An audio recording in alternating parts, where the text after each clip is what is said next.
ഇന്ന് നമ്മൾ ബീട്രൂട്ടും ക്യാരറ്റും ഒരുമിച്ച് ചെറുതായിട്ട് അരിഞ്ഞിട്ടുള്ള ഒരു തോരനാണ്. അതിലേക്ക് പച്ചമുളകും സവാളയും വെളുത്തുള്ളിയും വേണം, മഞ്ഞൾപ്പൊടി, മുളക് പൊടി, കുറച്ച് തേങ്ങ ചതച്ചതൊക്കെ വേണം. അപ്പോൾ നമുക്ക് നോക്കിയാലോ. കടുക് വറുത്തിട്ട് അതിലേക്ക് നമ്മൾ ഈ അരിഞ്ഞു വച്ചിരിക്കുന്ന പച്ചക്കറികൾ എല്ലാം വാരിയിടണം. കൊച്ചുകുട്ടികൾക്ക് ഒരുപാട് ഇഷ്ടമാവുന്ന ഒരു ഐറ്റമാണിത്. ആവശ്യത്തിന് ഉപ്പിട്ട് കൊടുക്കുക. അതിലേക്ക് നമുക്ക് 1/4 ടീസ്പൂൺ മഞ്ഞൾപ്പൊടിയും ചേർക്കാം.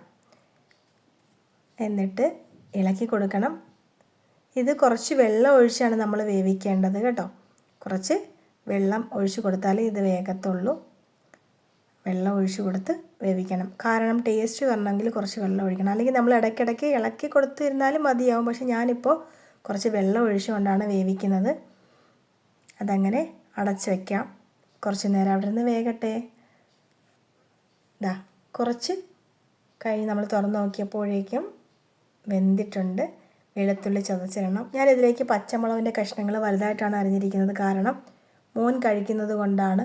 അപ്പോൾ അവൻ പച്ചമുളക് എടുത്ത് മാറ്റിയിട്ട് പെട്ടെന്ന് കഴിക്കാൻ പറ്റുമല്ലോ. അല്ലെങ്കിൽ അത് അറിയാതെ കുഞ്ഞുമക്കൾ വായിൽ കടി കൊള്ളുമ്പം അവർക്ക് എരിയില്ലേ. അതുകൊണ്ടാണ് കേട്ടോ. നിങ്ങൾ എങ്ങനെയാണെന്ന് വെച്ചാൽ ഇഷ്ടം പോലെ ചെയ്തോളൂ. ഇനി കുറച്ച് വെന്ത് കഴിയുമ്പോഴത്തേക്ക് നമ്മളൊരു 1/4 ടീസ്പൂണോളം മുളക് പൊടി ചേർത്താൽ മതി. എരി വേണ്ടുന്നവർ കുറച്ചുകൂടി ചേർക്കാം. ഞാൻ കുറച്ച് എരി മാത്രമേ ചേർക്കുന്നുള്ളൂ. അത് മാത്രമല്ല, കാശ്മീരി മുളക് പൊടിയാണ് ഞാനിവിടെ ഉപയോഗിച്ചിരിക്കുന്നത്. ഇനി നമുക്ക് ഒരു നുള്ള് ജീരകപ്പൊടി ചേർക്കാം. പച്ചജീരകം വേണ്ടവർ അങ്ങനെ ചേർത്തോളൂ. ഞാനിപ്പോൾ വറുത്ത് പൊടിച്ച ഒരു നുള്ള് ജീരകമാണ് ചേർത്ത് വെച്ചിരിക്കുന്നത്. ഞാനിപ്പോൾ എളുപ്പത്തിന് വേണ്ടി ഇവിടെ ജീരകം വറുത്ത് പൊടിച്ച് വെച്ചിട്ടുണ്ട്. അതുകൊണ്ടാണ് കേട്ടോ. ഇനി ഒരു പിടി തേങ്ങ കൂടുതൽ വേണമെങ്കിൽ അങ്ങനെയും ചെയ്യാം. ഞാൻ ഒരു പിടിയാണ് ഇട്ടിരിക്കുന്നത്. നമ്മൾ ഒന്ന് ചിക്കിയിട്ട് വീണ്ടും അടച്ച് വയ്ക്കണം. ഇതിനകത്ത് വേണമെങ്കിൽ നമുക്ക് കുരുമുളകും കൂടി ചേർക്കാം. ടേസ്റ്റ് മാറും എന്നൊന്നും വിചാരിക്കേണ്ട. കുരുമുളക് ചേർത്താൽ വളരെ നല്ലതാണ്.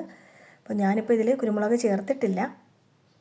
എന്നിട്ട് അടച്ച് വയ്ക്കുക.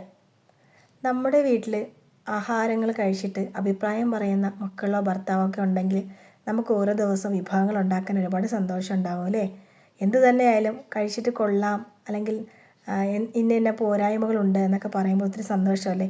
ഇവിടെ മോനും ഹസ്ബൻഡും എന്ത് കഴിച്ചാലും അഭിപ്രായങ്ങൾ പറയുന്നവരാണ് കേട്ടോ. ശരിക്കും പറഞ്ഞാൽ ഞാൻ എൻ്റെ മോന് വേണ്ടിയിട്ടാണ് ഓരോ മെഴുക്ക് പുരട്ടികളും തോരനും ഒക്കെ ഉണ്ടാക്കുന്നത്. അവന് പച്ചക്കറികൾ വളരെ ഇഷ്ടമാണ്. തോരനും ഒക്കെ ഇഷ്ടപ്പെടുന്ന ഒരാളാണ്. അപ്പോൾ കുറച്ച് കറിവേപ്പില കൂടി ചേർത്തിട്ട് നമ്മൾ അത് അടുപ്പിൽ നിന്ന് വാങ്ങാവുന്നതാണ്. മറ്റൊരു വീഡിയോയിലൂടെ നമുക്ക് വീണ്ടും കാണാം. ടാറ്റാ.